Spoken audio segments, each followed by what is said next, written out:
भारतीय क्रिकेटर राहुल चाहर एक ऐसा नाम जिसे हम सब क्रिकेट के मैदान पर जानते हैं, लेकिन हाल ही में उनकी एक ऐसी खबर आई है जो उनकी पर्सनल लाइफ से जुड़ी है। ये एक काफ़ी संवेदनशील मामला है, तो चलिए इसे ठीक से समझते हैं। तो 20 फरवरी को राहुल चाहर इंस्टाग्राम पर आते हैं और एक वीडियो पोस्ट करते हैं, और शुरुआत इन्हीं शब्दों से होती है, hello everyone, this is Rahul Chahar. ये साफ था कि यह कोई मामूली अपडेट नहीं था। ये उनकी जिंदगी में एक बहुत बड़े बदलाव का ऐलान था जो उन्होंने सोचा कि वो सीधे अपने फॉलोअर्स के साथ शेयर करेंगे। तो आखिर इस घोषणा में था क्या? राहुल ने पब्लिकली अनाउंस किया कि वो अपनी पत्नी ईशानी जौहर से अलग हो रहे हैं। उन्होंने साफ साफ कहा कि उनकी जिंदगी का एक चैप्टर अब खत्म हो चुका है। मतलब सीधे शब्दों में कहें तो उनकी शादी जो लगभग 4 साल चली, अब लीगली ओवर हो चुकी है। उनका तलाक फाइनल हो गया है। उनके रास्ते अब ऑफिशियल तौर पर अलग हैं। लेकिन सवाल तो ये उठता है ना कि आखिर ऐसा हुआ क्यों? अपने अनाउंसमेंट में राहुल ने इस बारे में काफी खुलकर बात की कि शादी शुरू कैसे हुई और उस वक्त उनकी सोच क्या थी। चलिए एक नजर डालते हैं इस टाइमलाइन पर। सब कुछ शुरू हुआ 9 मार्च 2022 को गोवा में एक ग्रैंड डेस्टिनेशन वेडिंग हुई। सब कुछ परफेक्ट लग रहा था, लेकिन उसके बाद के साल राहुल के खुद के शब्दों में ऐसे थे जिनकी उन्होंने कभी कल्पना भी नहीं की थी, और यही सफर हमें उनकी हाल की तलाक की घोषणा तक ले आता है। तो आखिर वजह क्या थी? राहुल ने इसका एक बहुत बड़ा कारण बताया, और वो भी बहुत ईमानदारी से।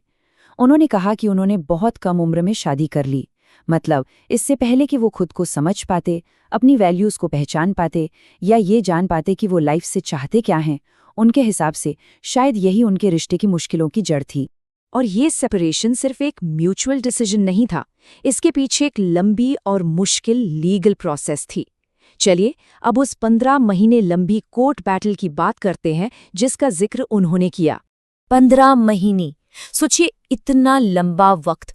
उनके तलाक की जो लीगल लड़ाई थी वो इतने टाइम तक चली। ये एक ऐसा टाइम पीरियड था जो यकीनन इमोशनली और मेंटली काफी ड्रेन करने वाला रहा होगा। तो इन 15 महीनों में हुआ क्या? उनके मुताबिक ये पूरा वक्त अदालत के चक्कर काटने में ही निकल गया। ये अपने आप में उस स्ट्रगल को दिखाता है जिससे वो गुजरे हैं। लेकिन कहते हैं ना, हर मुश्किल दौर कुछ ना कुछ सिखा कर जाता है। राहुल ने भी एक पॉजिटिव चीज का जिक्र किया। उन्होंने कहा कि इस पूरे एक्सपीरियंस ने उन्हें धैर्य और सहनशीलता सिखाई। उन्हें लगता है कि इसी ताकत की वजह से वो इस मुश्किल वक्त से निकल पाए। अब आते हैं उनके अनाउंसमेंट के शायद सबसे इमोशनल हिस्से पर।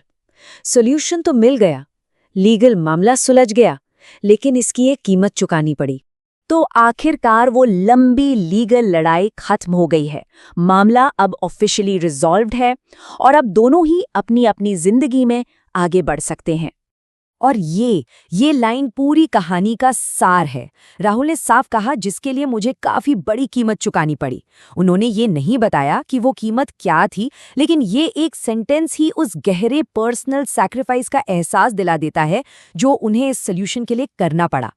लेकिन आखिर में ये अनाउंसमेंट सिर्फ एक अंत के बारे में नहीं था, ये एक नई शुरुआत के बारे में भी था।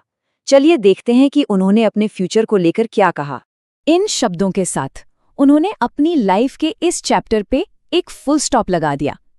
ये एक बहुत ही क्लियर स्टेटमेंट है कि जो बीत गया सो बीत गया। पास्ट को पीछे छोड़कर अब आगे देखने का वक्त है, एक नए फेज, एक नई शुरुआत का। और ये पूरी कहानी हमें एक सोचने वाले सवाल पर लाकर छोड़ देती है कि आगे बढ़ने की, मूव ऑन करने की असली कीमत क्या होती है।